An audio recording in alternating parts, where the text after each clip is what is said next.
Bom, esta vez vamos conversar um pouco sobre ficha clínica em prótese parcial removível. E vamos também passar um pouco de informação em relação à avaliação do paciente para a característica de confecção de uma prótese parcial removível de estrutura metálica.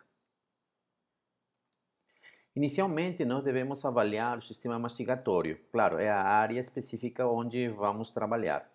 Mas quando a gente fala de sistema mastigatório, não estamos falando unicamente de dentes ou de rebordo residual, que infelizmente muitas vezes é isso que o dentista observa, né? Ele vai confeccionar uma prótese parcial removível, ele unicamente avalia a posição, o número de dentes, os espaços sedêntulos, ele molda e acaba executando, né, de alguma forma, o procedimento de confecção de prótese parcial removível.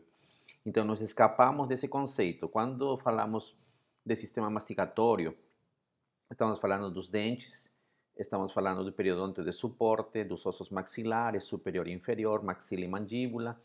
Estamos falando da articulação temporomandibular, que já tocamos esse tema em momento anterior, com toda a sua especificidade, com toda a sua dinâmica e suas características específicas na estática e na dinâmica mandibular.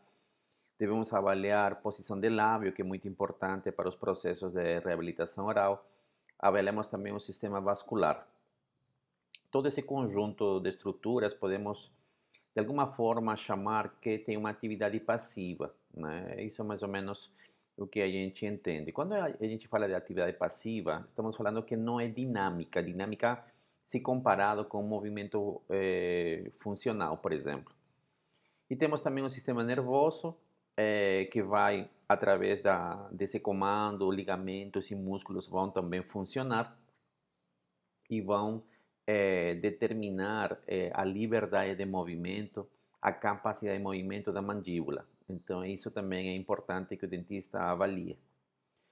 O que nós devemos observar? Que deve existir uma harmonia do sistema. Quando a gente fala de harmonia do sistema, estamos falando músculos, tendões, sistema vascular, sistema nervoso, posição de língua, posição de mandíbula, dimensão vertical, plano de oclusão, todas as funcionalidades do sistema estomatognático durante a mastigação, a deglutição, a fonação e, na verdade, o equilíbrio de saúde que o sistema tem que ter, né?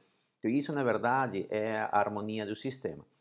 Então, existe uma normalidade. Normalidade vai ser um momento em que o paciente está confortável, ele não está, não foi atingido por alguma alteração que venha a alterar, uma alteração que venha a levar o paciente para uma condição da doença, né? Então, a gente primeiro precisa saber quais são os sinais e sintomas de uma normalidade. O que é o paciente normal? Tá? Então, isso é importante não somente para a prótese parcial removível, mas para todas as outras áreas onde se trabalha a odontologia. Devemos lembrar também que há situações onde há adaptação. Então, às vezes, o paciente vai perdendo as unidades dentárias, ou o paciente vai entrando, vai evoluindo na idade, e alguns processos que o paciente pode ter, algumas alterações também que o paciente pode ter, podem ser decorrentes de adaptações. Tá? Então, isso também é importante. Nem sempre, por exemplo, a gente tem um padrão ouro, vamos chamar assim, de normalidade. Por exemplo, o paciente tem que ter 20 estruturas dentárias na boca, por exemplo, né?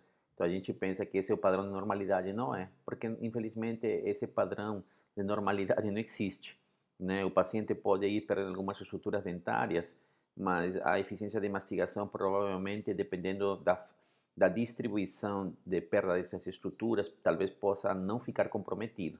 Mas isso a gente vai conversar mais para frente. A normalidade ela pode ser afetada também por rompimento de ligamentos, por desgastes de superfície dentária, e a gente tem que saber avaliar se é um desgaste por bruxismo, se é um desgaste fisiológico, se o guia pelo canino está atuando, ou se é uma função de grupo.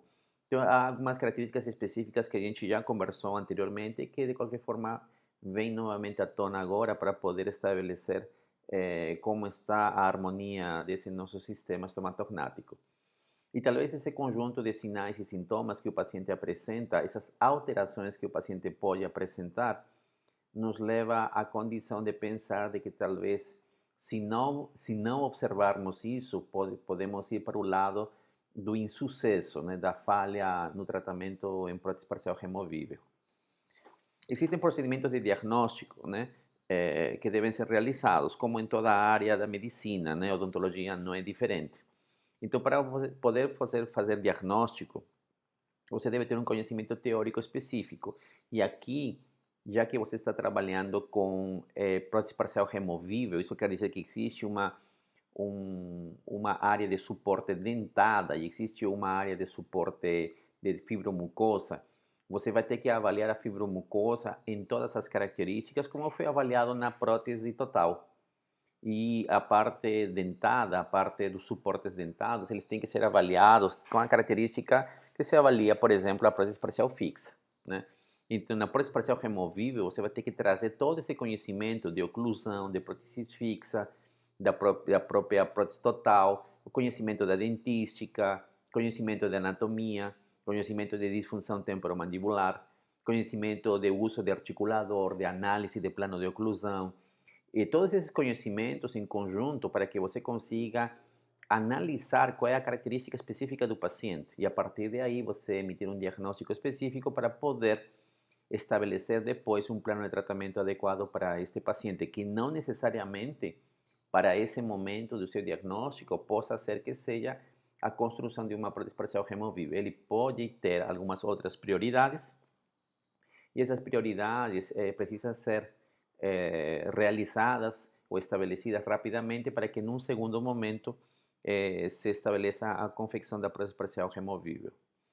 Então é importante, na verdade, a prevenção das doenças, né? Você tem que ter a capacidade, através do seu conhecimento de patologia, por exemplo, de analisar algumas lesões bucais que podem estar presentes no paciente. Tem que ter a capacidade de interpretar isso, né? Porque algumas vezes pode acontecer que o paciente, por exemplo, tenha algumas lesões bucais decorrentes de processos inflamatórios, como a presença de prótese antiga, por exemplo, ou candidiase na boca. O paciente use certo tipo de medicação que favoreça a presença de micro-organismos na boca. E você tem que ter a capacidade de poder avaliar tudo isso.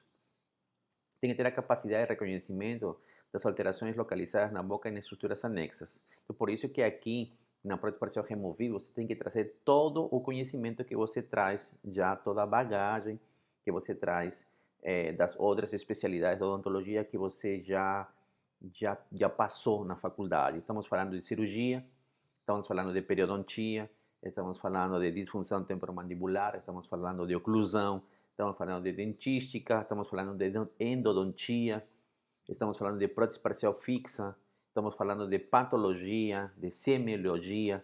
Então, veja, aqui na verdade é importante que você tenha um conhecimento básico de todas essas áreas para que você consiga realmente realizar um correto diagnóstico e estabelecer um plano de tratamento adequado para o paciente. Os procedimentos de diagnóstico, eles podem ser agrupados de diversas formas. Na verdade, se especifica muito na identificação dos sinais e sintomas do paciente, né? Então, você tem que ter capacidade através de sua ficha clínica, você avaliar aquilo que o paciente está te dizendo. E, claro, com seu conhecimento, avaliar as características de normalidade e anormalidade que você vai observar durante o preenchimento da ficha clínica no seu paciente. A partir do diagnóstico, da forma como você diagnostica, da certeza que você tem da doença que o paciente está sendo acometido, você vai elaborar um prognóstico. E este prognóstico pode ser um prognóstico favorável ou um prognóstico desfavorável. Então, por exemplo, se você tem um paciente que ele não coopera, por exemplo, ele é um paciente que se resiste ao tratamento. Então, isso, por exemplo, te leva a pensar que você tem um prognóstico desfavorável, porque o paciente mesmo não quer fazer, por exemplo, os procedimentos odontológicos para melhorar a sua saúde. Existe paciente que é assim. Por exemplo, o filho ou a filha que leva o pai forçadamente ao tratamento odontológico. Na verdade, é a filha ou o filho que sabem que o pai está com problemas na cavidade bucal, mas é o pai ou a mãe, na verdade, pouco se interessam em relação a isso. Então, desde esse ponto de vista, acaba tendo um prognóstico desfavorável. Por quê? Porque a gente não vê que o paciente, na verdade, o adulto, o idoso, que queira, na verdade, estabelecer esse tratamento. Ele não tem um interesse. Tá? Então, desde esse ponto de vista, é um tratamento que se podia se denominar com prognóstico desfavorável. Né? As informações precisas e claras do paciente e profissional com conhecimentos sólidos e atualizados de patologia e fisiopatologia. Então, na verdade, para que você consiga fazer esse tipo de diagnóstico, você precisa de conhecimento, isso que já mencionamos no slide anterior. Sem esse conhecimento, você acaba unicamente pensando, como infelizmente a grande maioria de dentistas, você vai unicamente ver dente. Unicamente você vai ver o espaço edêntulo e a partir daí você esquece o resto, esquece toda a avaliação que você precisa realizar para poder melhorar a condição desse caso que você está tratando. Apesar da evolução tecnológica e da sofisticação dos exames complementares, uma anamnese bem fundamentada é essencial para um bom diagnóstico terapêutico a aplicar, né? Isso quer dizer o quê? Que às vezes a gente fica sabendo, hoje em dia, por exemplo, você tem escaneamento bucal intraoral, você tem várias outras tecnologias para poder confeccionar, até as próprias próteses parciais removíveis, as próteses fixas, você tem todo um fluxo digital enorme que acaba entrando rapidamente no mundo odontológico. Mas, de qualquer forma, o que vai comandar o sucesso do teu tratamento é tua capacidade, teu conhecimento técnico, teu conhecimento teórico e a capacidade que você tem de poder detectar através dos sinais e sintomas que o paciente manifesta para você e estabelecer a partir disso um correto diagnóstico para a elaboração de um correto plano de tratamento. Então, apesar de toda essa evolução tecnológica e da sofisticação dos exames complementares, uma anamnese, um preenchimento de ficha clínica é importantíssimo, porque a partir de aí que você vai pegar 80% da informação que você precisa. Então, é importante que você se detenha um momento para pensar e poder estabelecer da melhor forma o preenchimento da ficha clínica que vai te levar, na verdade, à compilação de todos os dados que o paciente vai manifestar para você. Dentro dessa anamnese, temos a identificação do paciente, que são os dados pessoais, que é importante o paciente ter. Se é um adulto maior, por exemplo, e a grande maioria das vezes trabalhamos com adultos maiores, é necessário, por exemplo, que venha com o responsável ou o cuidador, algumas vezes é a filha ou o filho que devem acompanhar o pai, porque não necessariamente essa pessoa idosa consegue passar a informação requerida, né, que está presente na anamnese.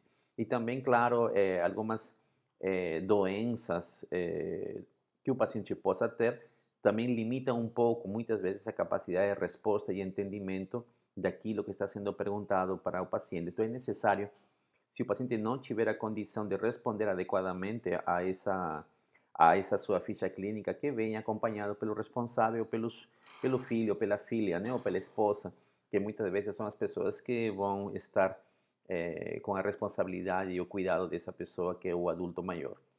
É importante também a queixa principal. Você tem que anotar por que o paciente está vindo para a consulta. Isso já tínhamos comentado em um momento anterior na prótese total. Um paciente pode vir na consulta para uma prótese parcial removível porque ele simplesmente quer trocar por uma nova prótese, porque no parecer do paciente, ele já sabia, por exemplo, que a prótese tem que ser trocada há 4 ou 5 anos. Então, ele sabe, é um paciente consciente, ele volta para fazer a troca já sabendo que existe essa necessidade de troca. Isso daí pode ser uma condição. Uma segunda condição, por exemplo, pode ser que o paciente sinta que sua prótese parcial removível não tenha nenhuma retenção, que essa prótese se solta durante a função, que pode ser a mastigação. Então, ele tem um problema de falta de retenção. É outro problema.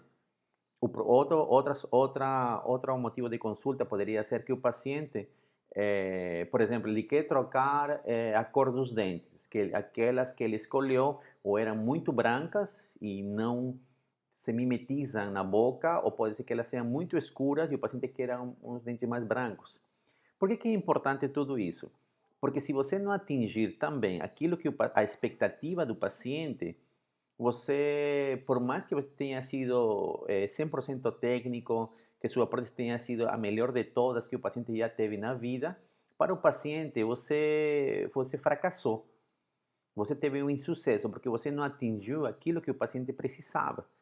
Então, na verdade, não é o fato de você sozinho fazer uma excelente prótese sem atingir o motivo de consulta ou a necessidade, a expectativa do paciente. Tá? Então, isso é importante pensar que também, ao mesmo tempo de você fazer uma prótese de qualidade, você precisa também atingir a expectativa do paciente. Não? E isso a gente vai conversar em outras oportunidades. A história da doença atual é importante se trabalharmos com pacientes idosos, eles são acometidos por processos já degenerativos que podem ser associados à idade, né?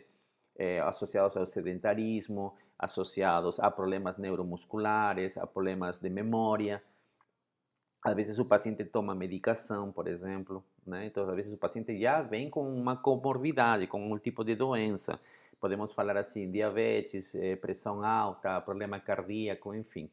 E essa parte da história da doença atual, ela entra já junto com a história dental e a história médica anterior, né? Quando estamos falando de história médica, isso que eu já estava comentando com vocês, é histórico de medicação, de tratamentos que o paciente já tinha feito, se o paciente foi operado, provavelmente, por exemplo, se ele foi operado de glândula parótida e ele perdeu a glândula parótida por um tumor, por exemplo, ele se viu afetado na sua produção de saliva, então ele tem uma diminuição de produção de saliva na boca, porém tem uma capacidade maior de acúmulo de biofilme sobre as estruturas dentárias naturais e sobre a prótese. O paciente tem lábio resseco, tem uma condição de que a prótese pode ferir a boca pela falta da saliva. Então, tudo isso você tem que começar a analisar. A história dental, por exemplo, se refere aos tratamentos odontológicos anteriores que o paciente já fez. Então, se ele está na condição de edentulismo parcial agora, então esse paciente passou pelos vários tratamentos odontológicos anteriores, provavelmente o tratamento restaurador na área de dentística, provavelmente um tratamento periodontal, provavelmente um tratamento de canal, alguma estrutura de prótese fixa,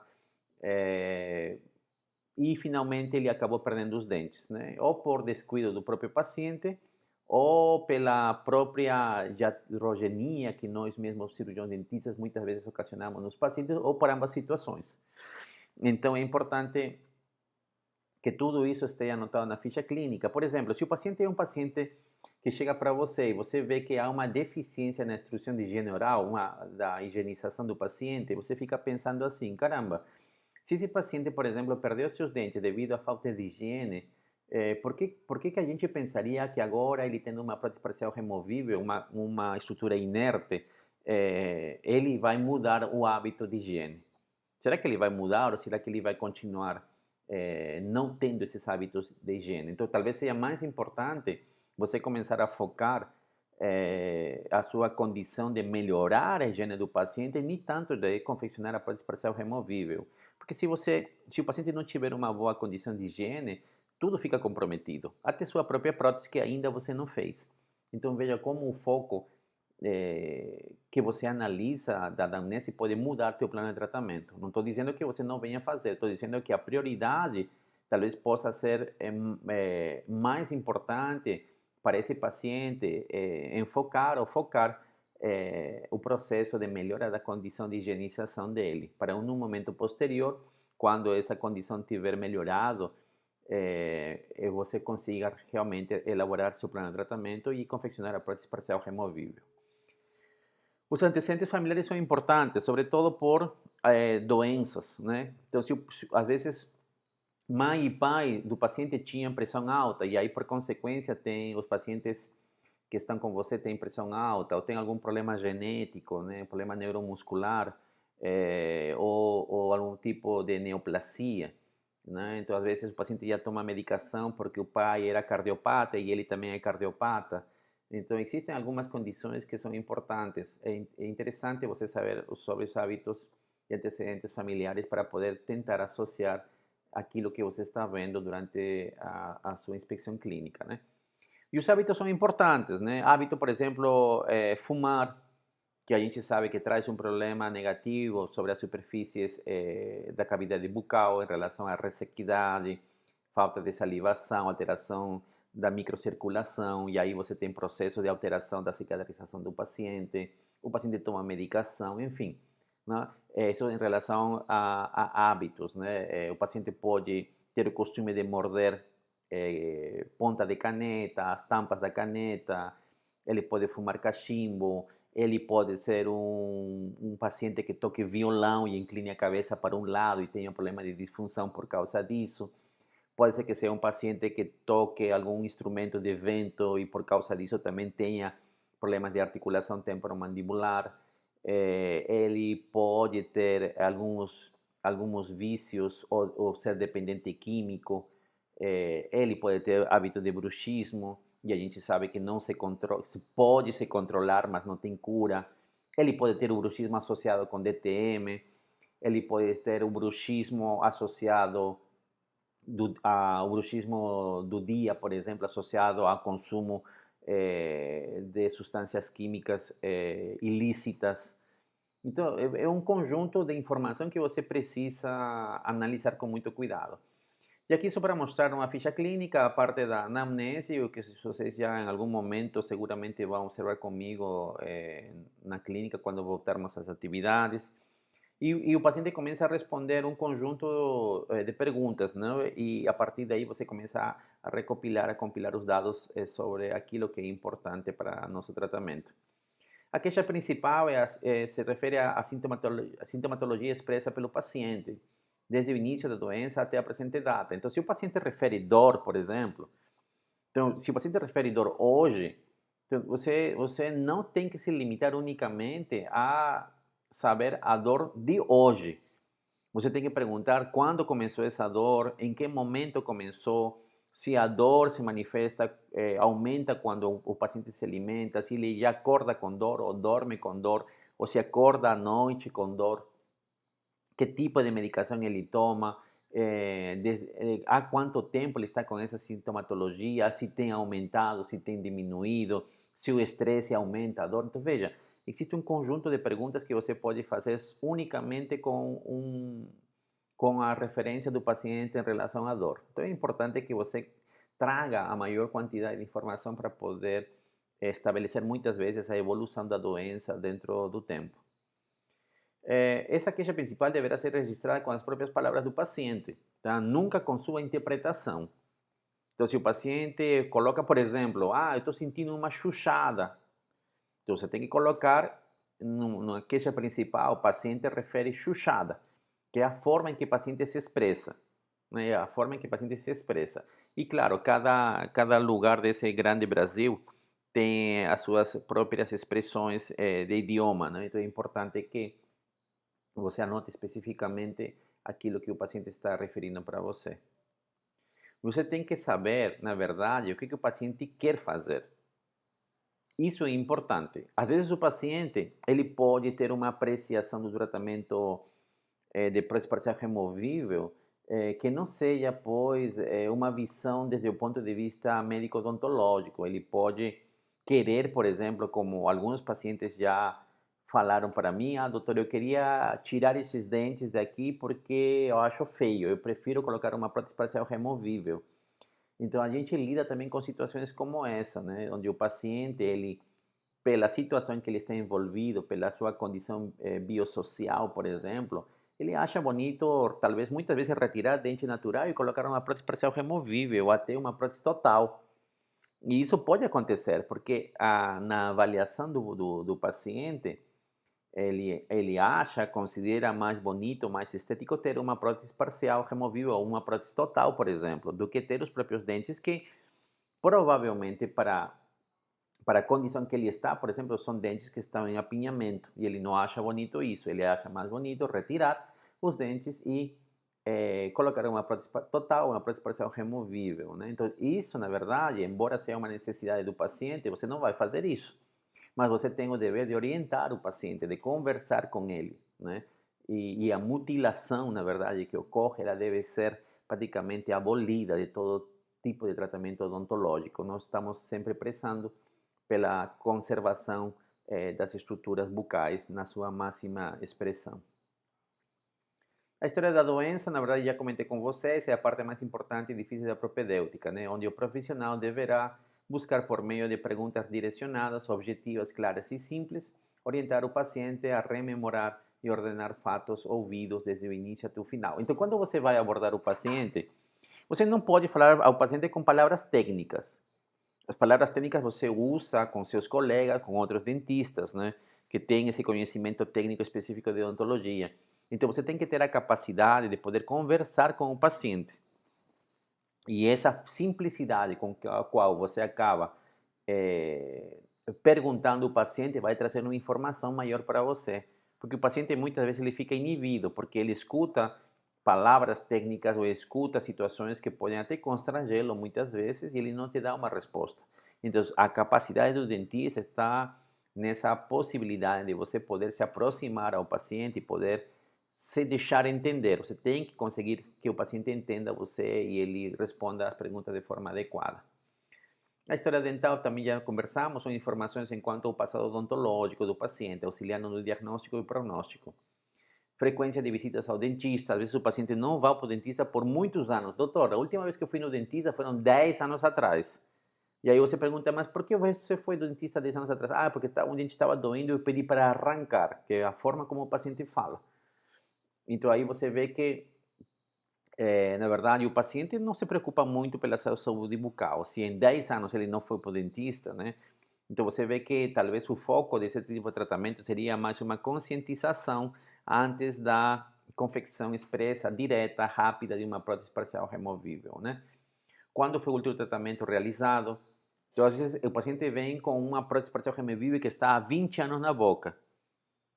Né? Então aí você fica pensando, não, será que o dentista anterior não falou que isso tinha que ser trocado a cada 4, cada 5 anos? Será que ele sabia, mas ele teve um descaso em relação a essa troca? Será que ele não sabe que tem que fazer manutenção? Então tudo isso você começa a ter essa informação durante o preenchimento da ficha clínica. Quais foram as experiências odontológicas desse paciente? Por exemplo, o paciente foi a um atendimento odontológico e ele teve, por exemplo, uma queda de pressão durante uma exodontia, ou teve uma hemorragia severa, ou o paciente desmaiou, ou teve algum tipo de alergia com alguma medicação que foi usada anteriormente. Então, tudo isso é importante você saber para poder anotar na sua ficha clínica. Qual a história familiar? E aí a gente já conversou sobre isso. Como está a higiene dental? Você aplica algum índice para ver a presença do biofilme sobre a superfície dentária e até mesmo sobre a prótese que o paciente usa, se for um usuário de prótese total. Hábitos destrutivos e dores na ATM, que também é importante. A história médica, já comentamos também, são informações acerca do estado geral do paciente, né? Presente e passado, obtendo um relato breve e sucinto das condições de todos os órgãos e sistemas, buscando alterações muitas vezes ignoradas pelo paciente. Então, por exemplo, o paciente é obeso, por exemplo. Então, para o paciente, essa condição talvez não gere um problema, mas nós sabemos que obesidade é uma condição que pode te levar a complicação de outras condições que muitas vezes o paciente desconhece. Por exemplo, um paciente obeso, ele pode ter refluxo gastroesofágico, por exemplo. E esse refluxo gastroesofágico associado à obesidade, ele pode ser um gatilho para o desenvolvimento do bruxismo, por exemplo. Né? Nós já conversamos isso também na aula anterior. Então, é importante que a história médica do paciente, as doenças que ele já passou, as doenças que ele está tendo, o tipo de medicação que ele está usando, há medicações, por exemplo, que a gente sabe que podem nos levar a aumento de quadros de bruxismo, né? Então, tudo isso é importante que possamos anotar nas nossas fichas clínicas. Antecedentes familiares também já conversamos, são informações acerca de parentes próximos do paciente, né? Investigando sobre idade, estado de saúde, na busca de uma eventual doença herdada, né? Ou com tendência familiar. Diabetes, tuberculose, hanseníase, distúrbios hemorrágicos, alérgicos e nervosos. Então, tudo isso a gente é importante anotar. Os hábitos nocivos e higiênicos deverão ser observados, sendo muitas vezes elementos chaves para a elaboração de diagnóstico e pronóstico, né? Então, se o paciente tem um hábito de higiene, muitas vezes o paciente pode falar para você assim, não, doutor, eu escovo 3 vezes por dia. E quando você avalia a condição bucal do paciente, está deficiente. Não, então, ele pode ser que o paciente tenha vergonha de falar para você que ele não escova, né? Isso daí pode ser uma condição e você, observando, você pode instruir o paciente, ou o paciente usa uma técnica de escovação que não é eficiente e você também precisa instruí-lo. Então veja como isso é importante. Devemos saber que tipo de alimentação o paciente tem. O paciente pode se alimentar com alimentação ácida, por exemplo. Imagina que você é um morador de Lagarto, do interior, que trabalha com laranja. O que o paciente faz, por exemplo, que a gente já ouviu muitos relatos? O paciente vai trabalhar o dia todo na roça e ele muitas vezes fica chupando laranja o dia todo.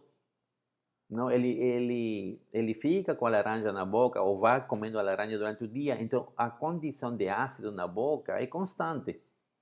E isso, claro, vai alterar a superfície das próteses removíveis ou das próteses totais e vai também, claro, alterar a superfície dos dentes remanescentes. E isso pode criar uma biocorrosão, por exemplo, na superfície dental. Então, a dieta é importante você saber, né? O uso exagerado de refrigerante, por exemplo, Coca-Cola, sobretudo, né, nos jovens, né? Então, isso também pode alterar a superfície de esmalte dos dentes, a superfície da dentina dos dentes. E são algumas marcas características que a gente pode observar nos pacientes jovens. O tipo de alimentação, a jornada e condições de trabalho, por exemplo, o trabalhador rural de Lagarto, por exemplo, que fica na roça, ele muitas vezes ele não usa um protetor de lábio, um protetor solar, não usa protetor solar na pele do rosto, ele não usa um chapéu grande para trabalhar e ele fica exposto ao sol direto todos os dias. Isso pode ser o gatilho para o desenvolvimento de um câncer de boca, por exemplo, um câncer em lábio, então, tudo isso, um carcinoma, né? Então, tudo isso é importante, porque as condições como ele trabalha podem te dizer muito da saúde do paciente. O consumo, o consumo por exemplo, de tabaco, né? Fumar, que já comentamos, a ingestão de bebidas alcoólicas, né? Que também traz uma alteração sobre os processos de cicatrização, a forma de dormir, se ele tem um sono reparador ou não tem um sono reparador, se ele dorme às 8 horas por dia. Então, tudo isso, hoje em dia, tem uma especialidade específica na odontologia, que é a odontologia do sono. Então, na verdade, essa odontologia do sono, ela tem como objetivo analisar, na verdade, como o paciente se comporta durante esse tempo que o paciente deve estar descansando. Porque existem muitas alterações, né, que podem acontecer durante esse tempo de sono do paciente que tem um reflexo na cavidade bucal. E hoje em dia se sabe bastante, está assim, tendo muita informação da odontologia do sono em relação à condição de várias doenças e, na verdade, do estado até psicológico e de saúde mental do paciente. Então, tudo isso é importante. O histórico médico geral, que vocês vão ver na ficha clínica, é mais ou menos isso que vocês estão observando aqui. Tá? É mais ou menos isso que estamos observando aqui. Não vou entrar no detalhe, vocês vão observar isso quando estivermos na clínica comigo. Exame dental no odontograma, onde a gente, além de colocar as características de restaurações de amálgama ou de resina, ou para polimento, ou para troca de restauração através da avaliação clínica e associado a radiografias Baldwin, por exemplo, tudo isso tem que ser anotado nas fichas clínicas e no odontograma. Existe também a marcação periodontal, que vocês já aprenderam com o professor Marcio Taga, por exemplo, e você vai ter que avaliar as unidades dentárias na boca para saber se elas têm a capacidade de ser suporte para uma prótese parcial removível. Quando estamos fazendo exame clínico, temos o exame clínico extra e intraoral. Então, ele tem mais ou menos esses 5 itens, né? A inspeção, a palpação, a percussão, a auscultação e a olfação, né? São os componentes desse exame físico extra e intraoral. Quando vamos realizar o exame extraoral, a gente avalia a cabeça e pescoço. Veja que a gente está aqui, na verdade, indo da parte mais externa à parte mais interna. Por isso é que quando você faz uma inspeção clínica, não necessariamente ela está unicamente relacionada a um número de dente ou especificamente determinada para o rebordo residual. Tá? Não trabalhamos assim, nós devemos observar o paciente como um todo. Então, o exame extraoral começa pela cabeça e pescoço. O que devemos fazer? Anotar todos os desvios de normalidade que possam constituir dados clínicos de interesse.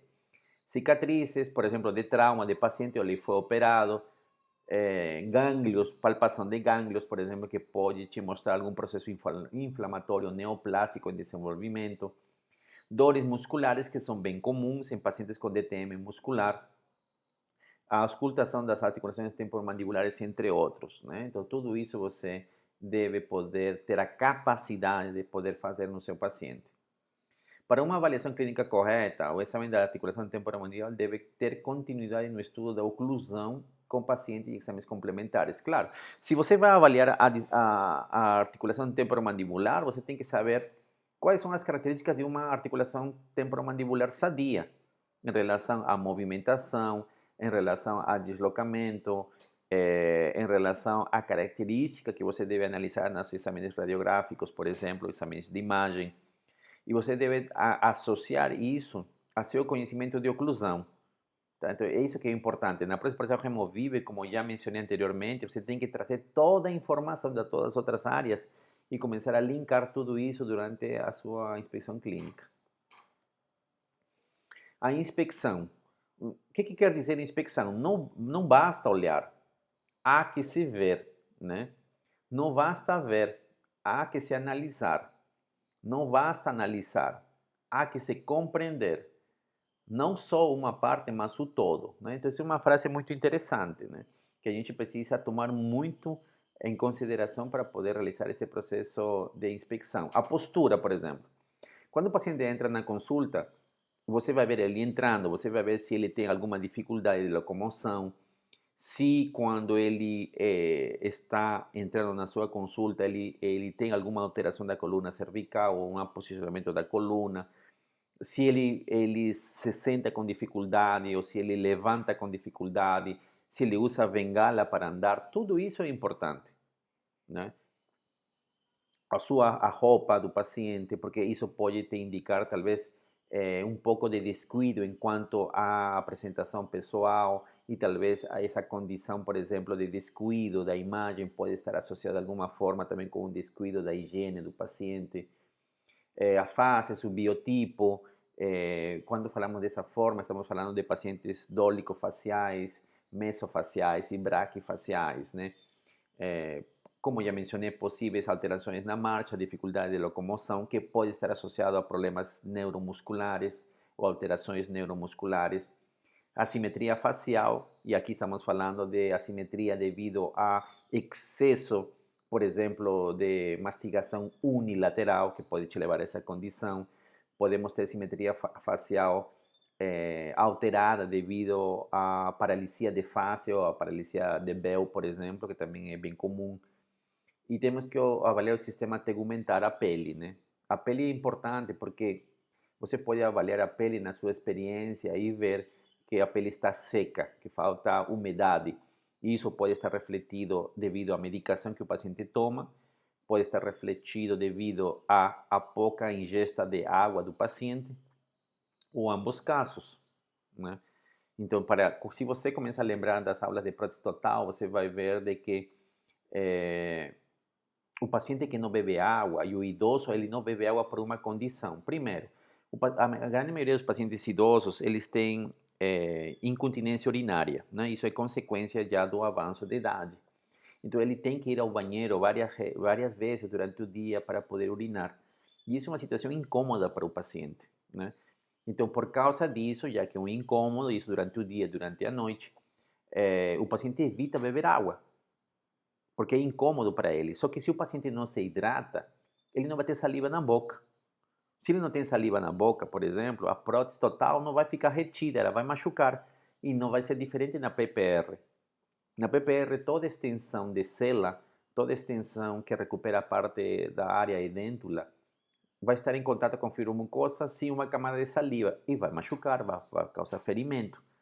Então veja que muitas vezes todo aquilo que o paciente manifesta como hábito, seja positivo ou negativo, e a gente fala, na verdade, na maioria dos casos, hábitos negativos, a falta de ingesta de líquidos, por exemplo, pode comprometer desde o início, antes da confecção de uma PPR. Tá? Então, isso é importante que você tenha a capacidade de avaliar.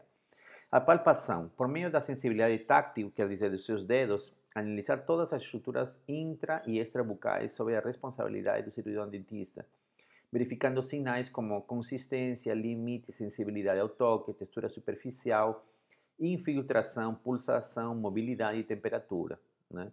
Então, isso daqui você faz nos tecidos bucais, nos dentes, nos músculos e nas articulações temporomandibulares. A palpação é o exame clínico por excelência, né? Então, a paciente pode referir para você que está doendo na área da têmpora, por exemplo, e você precisa palpar a têmpora na sua extensão, desde na verdade, não a têmpora, mas a área do temporal anterior, por exemplo, na sua fixação e inserção, né? Na sua origem e inserção. Você pode analisar e palpar o masseter superficial, por exemplo, na sua origem e na sua fixação. Você pode se aproximar na palpação da área onde trabalha o pterigoide lateral, pterigoide lateral, ventre superior e inferior, né? Estou falando aqui, você pode se aproximar, mas você não toca essa área porque seus músculos são difíceis de palpar, o pterigoide lateral superior e inferior. Então, tudo isso, a mobilidade dos dentes é importante. Então, você faz uma percussão vertical, faz uma percussão horizontal e você vai dar mobilidade 0, 1, 2 ou 3, por exemplo. Por que é importante isso? Porque se o dente tem mobilidade, ele tem mobilidade porque está em trauma. Se está em trauma primário, provavelmente com uma melhora da condição de oclusão, você pode diminuir essa mobilidade. Mas se ele estiver em trauma secundário, por exemplo, já há um problema periodontal associado. E se esse dente for pilar de prótese, você vai ter que analisar com muito cuidado para saber se esse dente realmente vai ser o pilar da sua PPR. E a articulação temporomandibular, quando você faz palpação, juntamente com a auscultação, né, com um estetoscópio, por exemplo, você vai ver ruídos articulares ou alguma sintomatologia que o paciente refira para você e você especificamente vai avaliar essa área da articulação temporomandibular. A percussão, para que se possa identificar cúspides e raízes fraturadas, né, você faz percussão, onde não só o som resultante da percussão é avaliado, como também a resposta subjetiva do paciente. Então, o paciente vai te referir a alguma coisa, e aí você vai lá e você vai fazer percussão, você vai fazer palpação, algum tipo de avaliação clínica para poder confirmar ou não, ou trazer mais dados em relação à queixa do paciente. A auscultação é importante na avaliação fisiológica da articulação temporomandibular, onde por meio da auscultação natural amplificada pelo uso do estetoscópio, né? E quem já me viu em clínica sabe que eu sempre ando com estetoscópio no pescoço, porque é necessário você avaliar os ruídos articulares durante o movimento mandibular do paciente. Isso te traz muita informação. Pode ser, por exemplo, diagnosticar um rompimento discal ou você, como já falei para vocês, você pode avaliar o deslocamento do disco com redução ou sem redução, associado ou não à limitação de abertura de boca, né? Então você pode avaliar uma fratura, né, ou escutar ruídos articulares e reduções de disco, como já mencionei há pouco. A olfação, por exemplo, ocasionalmente a percepção por meio de odores típicos poderá servir de sinal de algum problema de saúde do paciente, como por exemplo na diabetes, né? O paciente que está com diabetes descompensada, muitas vezes ele tem aquele cheiro de maçã, né? O cheiro de acetona, né? Então isso é importante, isso pode já te dar um indicativo, né, de que o paciente está com diabetes, por exemplo. O exame físico intraoral, passamos agora já, uma vez que você avalia toda a condição externa do paciente, tudo que corresponde à cabeça e pescoço, agora entramos ao exame físico intraoral. E aqui vamos passar rapidamente, porque isso já foi comentado na prótese total. O que você tem que avaliar? Lábios, forma, textura, lesões, etc, né? Então, quando você avalia lábios, é a posição do lábio. Está mostrando o vermelhão do lábio? Há uma birretrusão de lábio? O lábio está em forma convexa, está em forma côncava, há lesões na comissura labial, há dificuldade de selamento labial, há tonicidade dos músculos orbiculares, tem tônus ou não tem tônus, né? Há colágeno nessa pele ao redor da cavidade bucal, há muitas rugas verticais. Então, tudo isso tem que ser avaliado conforme você avalia na prótese total. A mucosa jugal, a linha alva em adultos, por exemplo. A linha alva em adultos é uma marcação que já vou mostrar para vocês, onde se observa, por exemplo, a marca que fica de acordo à interdentação dos dentes superiores e inferiores e pode te mostrar, sim, alguns sinais, por exemplo, de condição de hábito de apertamento do paciente. O sulco vestibular, tem alguma ulceração devido ao uso de PPR ou tem alguma ulceração devido a uma mastigação diferente ou anômala, né? Por exemplo, a mucosa alveolar, desdentados, tem atrofia alveolar decorrente da perda dental. Na grande maioria dos pacientes que a gente atende são edêntulos de muitos anos, 30, 35, 40 anos. Então, muitas vezes você vai observar sobretudo em mandíbula, uma extensão distal de rebordo residual, por exemplo, você vê a característica de não ter praticamente fibromucosa, de ter mucosa como tecido de recobrimento daquela área, e você vê invasão de músculos, invasão da língua, tudo isso você começa a notar e, claro, verificar a atrofia severa alveolar, que também é um sinal negativo, né, para a construção de uma prótese parcial removível. Ah, a gengiva inserida tem a característica da casca de laranja, que é dá a naturalidade, a saúde. A gengiva livre, a profundidade dessa gengiva livre, a língua. Em edêntulos posteriores é acentuada a reabsorção dos rebordos, né? Então a língua tende a ocupar esse espaço. Então, quando você faz inspeção da boca, você vai ver que não dá para ver quase nada. Por quê? Porque a língua invadiu o espaço edêntulo. Tá? E aí você tem que pensar que talvez o processo de adaptação seja um pouco mais demorado para o paciente se adaptar a uma nova confecção de prótese parcial removível.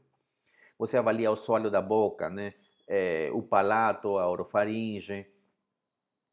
Você vai analisar também os dentes, a cor, as manchas, o tamanho, a forma, o número, a erosão, as restaurações, as fraturas, as cáries, as mobilidades, as relações de contato, a sua forma de distribuição no arco inferior, a presença de diastemas, a presença de desgastes excessivos não associados à idade do paciente.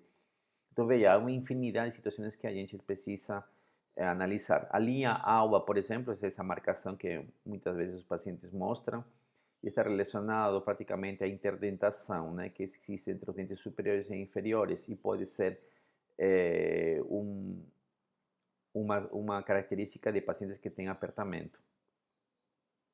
Tudo isso você vai preencher em fichas clínicas específicas. Aqui é só uma ficha digital para vocês verem, mas veja a complexidade do tratamento, da avaliação do paciente parcialmente dêntulo, né? Não se trata unicamente de situações onde a gente tenha que avaliar unicamente dente ou fibromucosa. Então tem a área de periodontia, tem a área de dentística, tem a área da exodontia, da cirurgia, e aos poucos vamos entrando nas diversas áreas dessas especialidades odontológicas. Temos também exames complementares, são os exames radiológicos, semiológicos e montagem em articulador. Tá? Nas reabilitações, a montagem em articulador não é complementar, é uma necessidade e ela tem que ser feita. Tá? O que devemos lembrar? Que no exame físico extraoral, por exemplo, temos a musculatura associada à mastigação, né? Temos o temporal anterior, o temporal médio e o temporal posterior. Cada feixe, por exemplo, ele vai te indicar uma condição que pode estar manifestada a partir da mobilidade de mandíbula, né? Por exemplo, quando a dor se localiza na área do temporal anterior, estamos mais falando de problemas durante o fechamento de mandíbula, né, do fechamento rápido e grosseiro de mandíbula. Quando estamos analisando problemas de dor no segmento do temporal médio e posterior, são posições finais de fechamento associados com posição retrusiva de mandíbula. Provavelmente, algumas vezes associadas a interferências em segmento posterior durante o fechamento mandibular. Masseter, por exemplo, quando estamos trabalhando masseter, estamos falando do fechamento rápido, né, do fechamento grosseiro.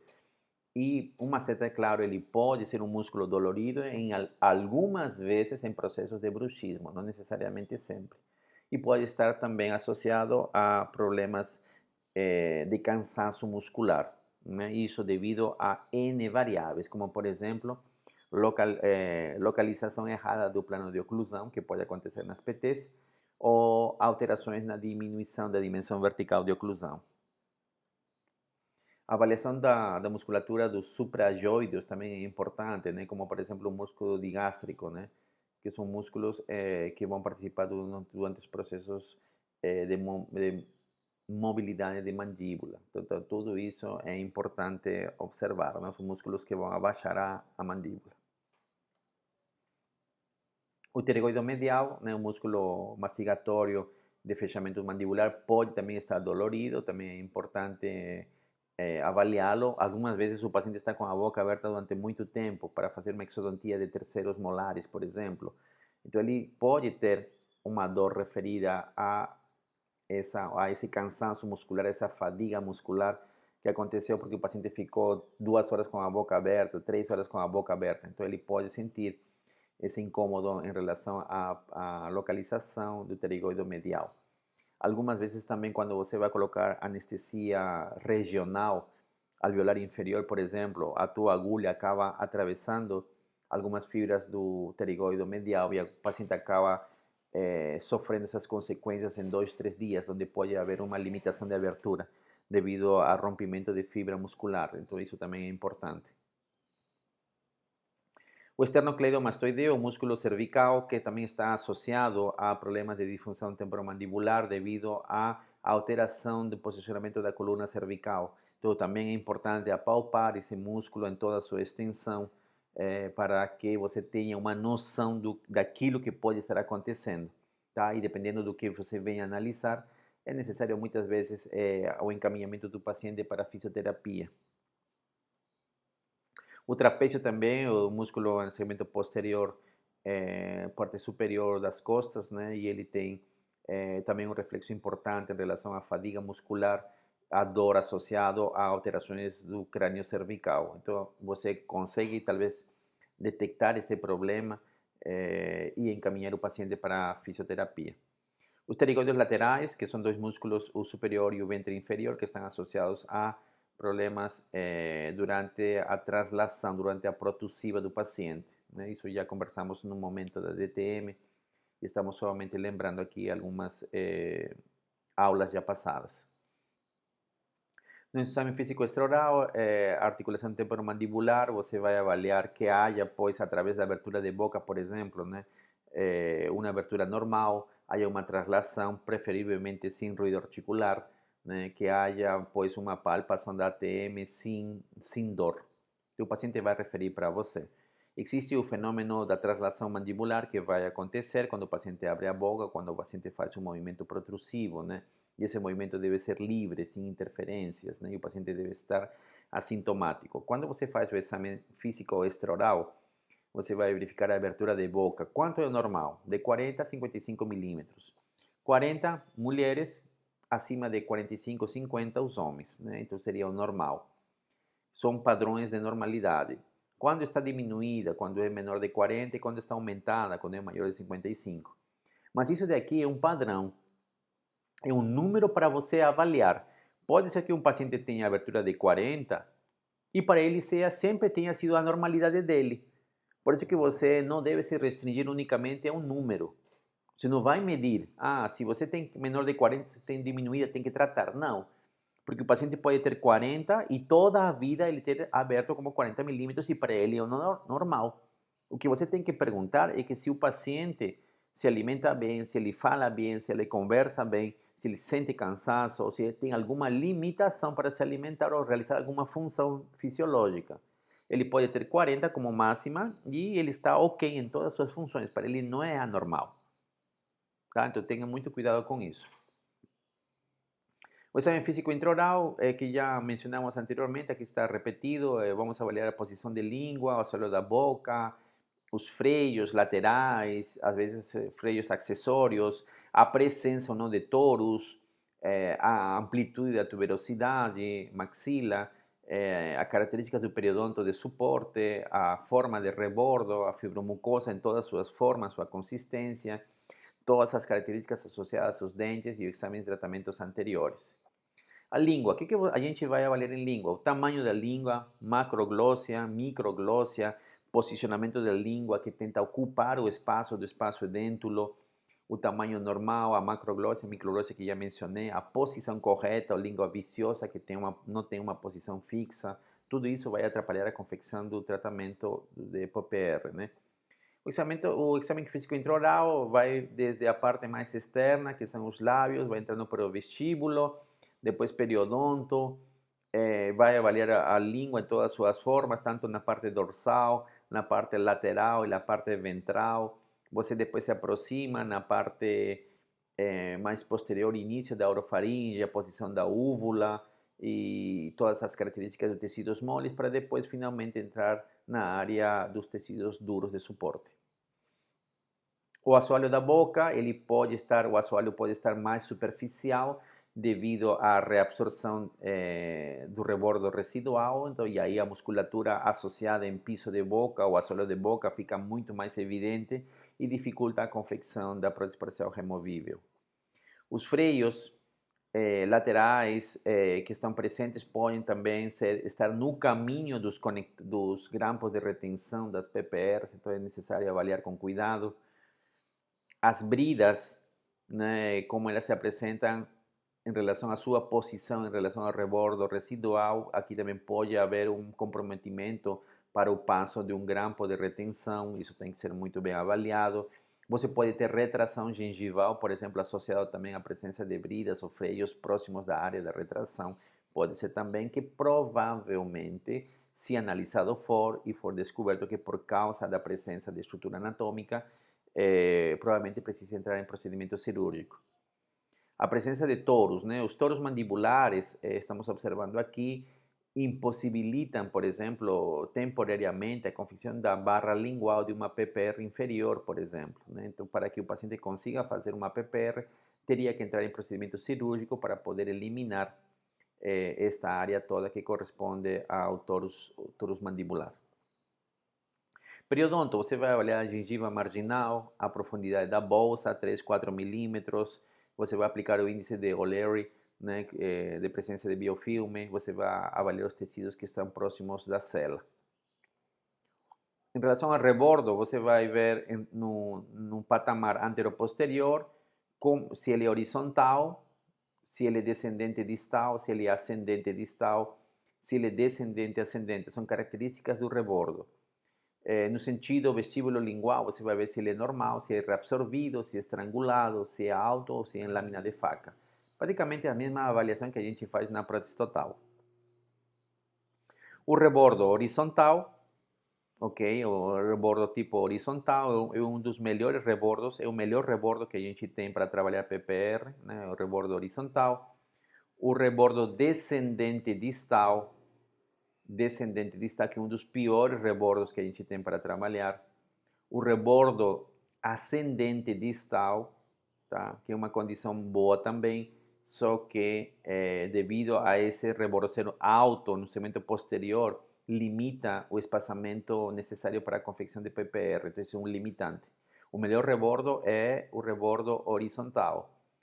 O rebordo de característica de pronóstico desfavorável está aqui no rebordo descendente distal e no rebordo D, que é o descendente distal, ascendente distal. A fibromucosa é rígida, é flácida ou é resiliente. Então, isso que é importante porque determina a forma e a característica da técnica de moldagem e a seleção de material de moldagem.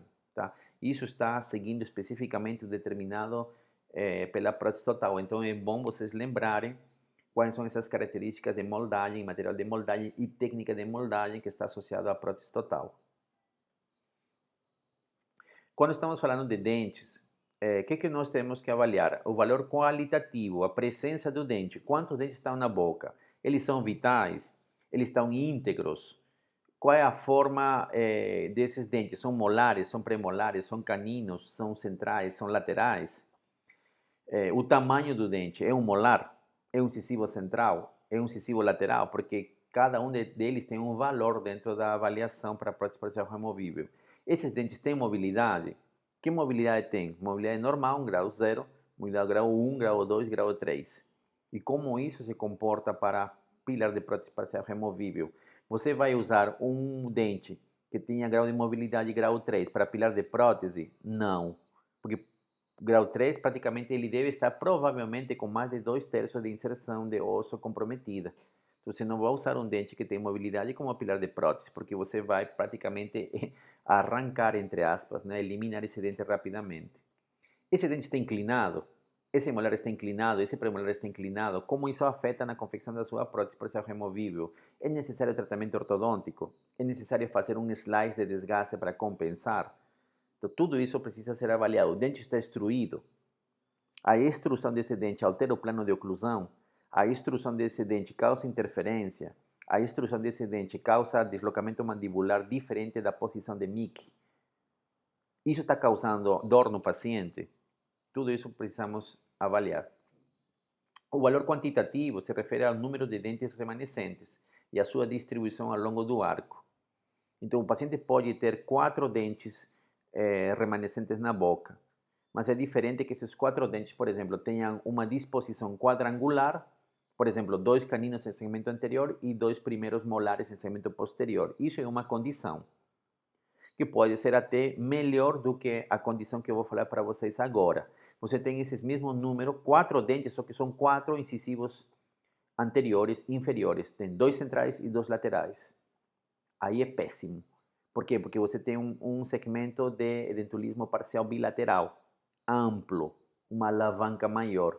Tá? Então, isso vejam como é diferente o valor quantitativo em relação à distribuição ao longo do arco. 4 dentes bem distribuídos de forma quadrangular têm um melhor prognóstico que 4 dentes juntos em segmento anterior. Como estão os dentes? Tem restauração? As restaurações estão adequadas? Que tipo de restauração tem? É amálgama? É resina composta? Tem algum tipo de restauração protética de coroa completa ou parcial? Inlay, onlay? O que ele tem? Né? Esses dentes estão sadios ou estão acometidos por doença de superfície, como desgaste excessivo, ou abração, ou biocorrosão? Será que vai dar para usar? Será que eu preciso trabalhar primeiro isso daqui antes de fazer uma parcial removível? Claro, eu preciso trabalhar primeiro as estruturas de suporte, dar condição para que elas possam ser usadas como estrutura de suporte. Exame de tratamentos anteriores, verificar o estado de restaurações, sim. É uma restauração de amálgama, radiografa, vamos ver como estão as relações de limite dessa restauração, quanto tempo tem essa restauração. Houve fratura da amálgama, houve fratura do dente remanescente. É uma resina composta, tudo bem. A resina composta está adequada, ela tem anatomia, ela está com as bordas definidas, está faltando polimento, está faltando acabamento, está invadindo área nobre dos tecidos periimplantares, desculpa, dos tecidos perigengivais, né, periodontais. Como é o estado do rebordo? Como já mencionamos, né? É um estado de rebordo reabsorvido. É normal, reabsorção média ou reabsorção atrófica. Há desgaste nas restaurações. Esse desgaste é de bruxismo.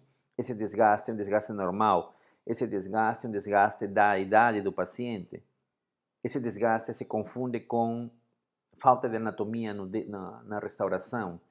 Que tipo de material foi usado? Foi usado porcelana, foi usado amálgama, foi usado resina, foi usado compômero. É uma restauração cerâmica. Que tipo de cerâmica é? É uma zircônia? É um inceram? É um laminado? Quais são os cuidados que os pacientes têm em relação a essas estruturas? Ele escova o paciente, escova os dentes, escova de forma adequada, ele volta para o controle anual no dentista. Quantos dentistas já fizeram o tratamento desse paciente? Porque o paciente pode chegar na sua consulta e observar que o paciente tenha, por exemplo, 6 próteses removíveis em um período de 2 anos. E aí, quando você vê isso, você pode pensar da seguinte forma: todos os dentistas que fizeram esses tratamentos eram dentistas que não souberam fazer o tratamento do paciente. Pode ser a primeira coisa que passa na sua cabeça. A segunda seria: será que o paciente não é o problema? Será que todas as próteses parciais removíveis foram bem confeccionadas, mas é o paciente que não aceita? E aí, se você fica pensando nisso, você vai ser o 7º paciente que vai fazer prótese para ele, por exemplo. Será que comigo vai mudar ou eu vou ser mais um paciente dessa lista enorme de dentistas que tentaram fazer prótese para esse paciente? Então, tudo isso você tem que ver. Exame da PPR antiga. Tem que verificar o estado da PPR. Uma PPR deve ser trocada a 4 ou 5 anos. Essa estrutura de PPR teve um desenho de armação adequado? Essa estrutura de PPR sofreu corrosão ou degradação? que pode ser pela liga alterada no momento da confecção, ou pode ser por uso de hipoclorito de sódio, por exemplo, para a higienização dessa prótese. Tem que observar isso. O estado do rebordo sobre a cela. O rebordo está inflamado, ficou a marca da cela sobre o rebordo. Isso quer dizer que há intrusão da cela da prótese no rebordo. Isso pode acontecer porque não há suporte que deveria ser feito pelos apoios, não existe apoio e a prótese afunda, ou pode ser que não tenha a extensão adequada da área basal que corresponde ao rebordo residual, ou pode ser ambas situações. Tá? Então, tudo isso tem que ser avaliado. O desgaste dos dentes, da prótese. Esse desgaste é normal? Soltou o dente? Porque às vezes o paciente refere que os dentes soltam da PPR. Por que soltou? Em quanto tempo soltou? Os dentes estão gastos? Se gastaram com facilidade? Soltaram com facilidade? Que tipo de desgaste apresentam esses dentes? Está dentro do plano de oclusão? Está corretamente posicionado? Está corretamente posicionado na área de suporte principal do rebordo residual? Ou está vestibularizado ou está lingualizado? Tem corredor bucal presente? Está adequado? Corresponde ao lado esquerdo e ao lado direito o mesmo corredor bucal? Ou está distorsionado? A dimensão vertical do paciente está correta? O paciente tem desgaste. A dimensão correta, a dimensão vertical está correta?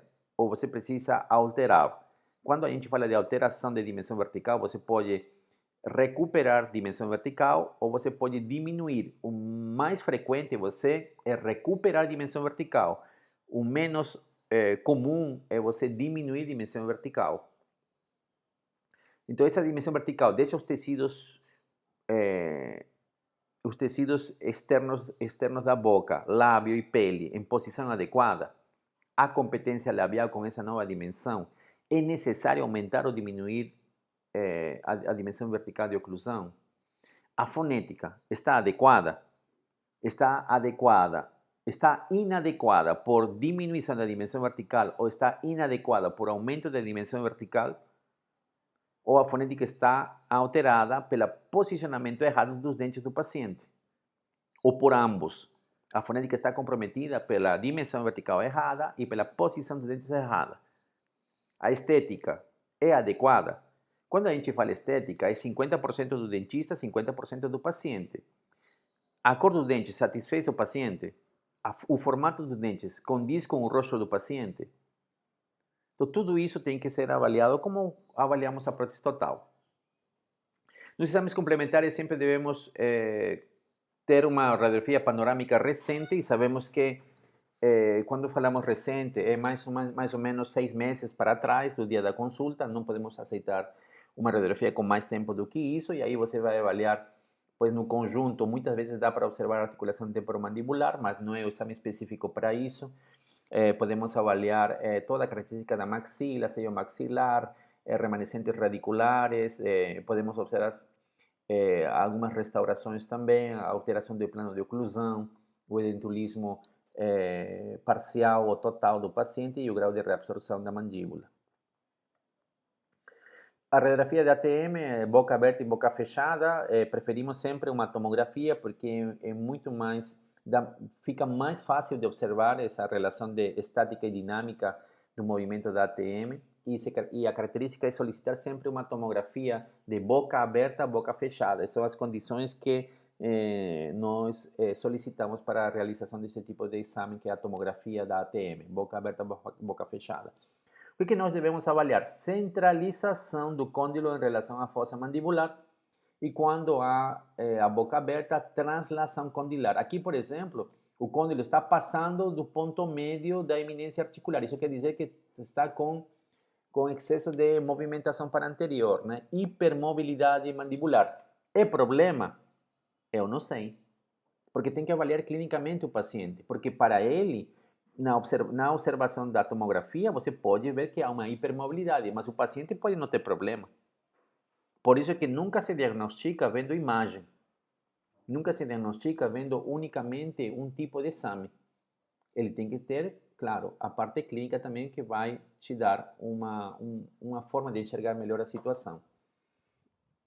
As radiografias periapicais são importantes para ver a condição de cada estrutura dental, sobretudo dos suportes. Então, você tem aqui, por exemplo, um tratamento de canal, você tem um tipo de pino que foi colocado na parte interna, tem restaurações provavelmente de resina composta, que estão com contorno inadequado, algumas provavelmente já com uma deficiência na área da cavidade e da restauração, que precisa ser avaliado.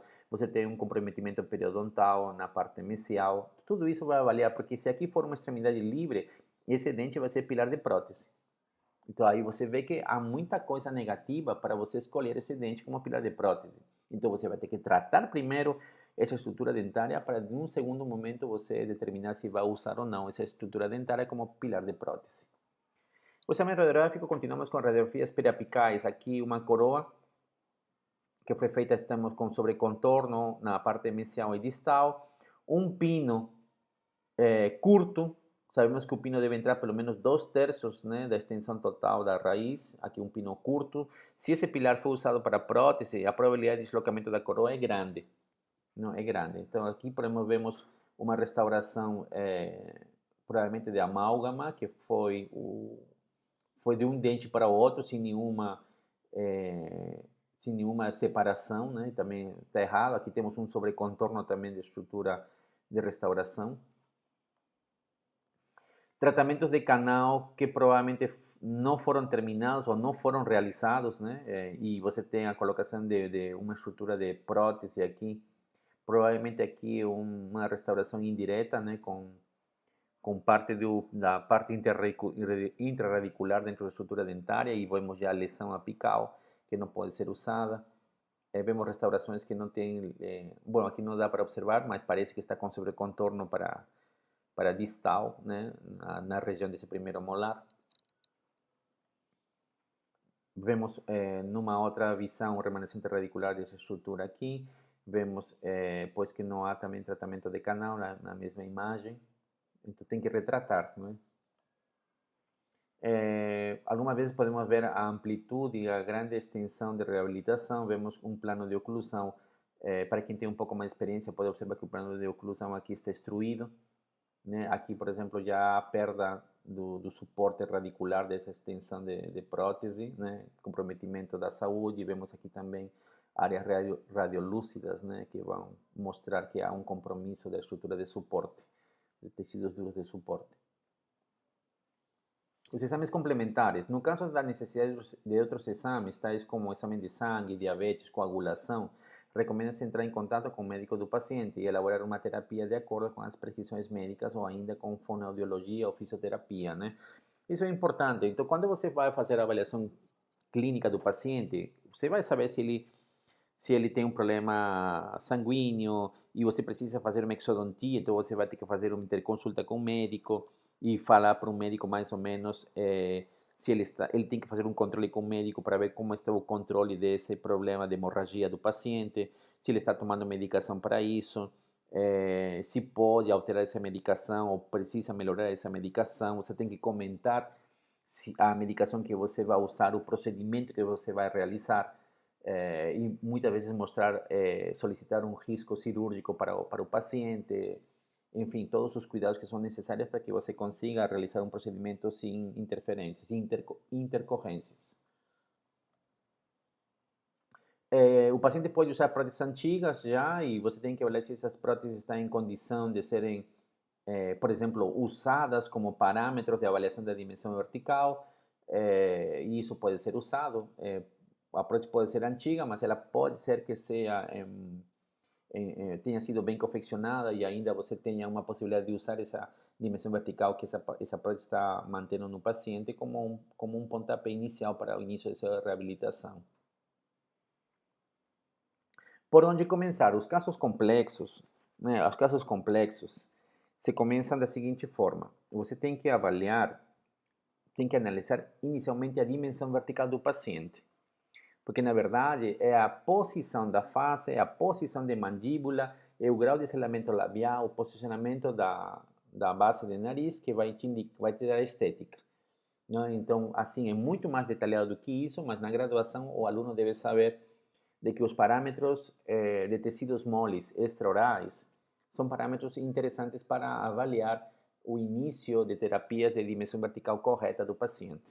Tá? Então, isso tem que analisar primeiro, se o paciente está com a dimensão vertical correta.